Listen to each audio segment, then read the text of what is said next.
I've got some breaking news for you now. We're going to speak to our political editor, Beth Rigby, because we understand that the government is preparing to table a motion for a general election on Monday. Looks like it's time, Beth. Well, it might not be time, Sarah Jane, because it depends on whether MPs vote for it. But political cabinet has just broken up.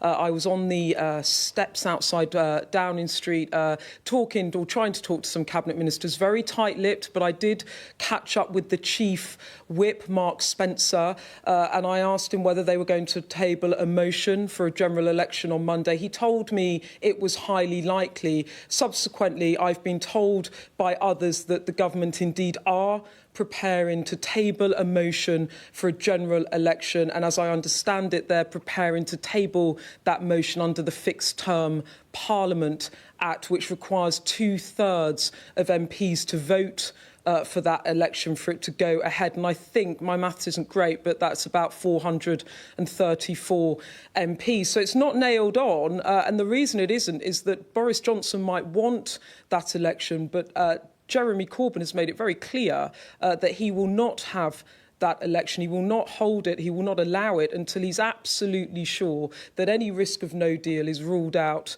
on October the 31st. But the interesting thing about this is that it seems that the government, Boris Johnson, met with his political cabinet to talk about the options, and it appears that they have decided amongst themselves that trying to proceed with the Withdrawal Act bill is not their preferred option. So trying to get Boris Johnson's bill through Parliament, not their preferred option. You'll remember it got through on the second reading, but now it would be amended and changed until it passed the third reading, if it did, and got into law. That isn't their preferred option. It seems that Boris Johnson's decided that he would rather go for a general election before Christmas. But as I said, it is not in his gifts. He needs 2/3 of MPs to agree with him, and that debate within Parliament and in the Labour Party has certainly not been settled yet.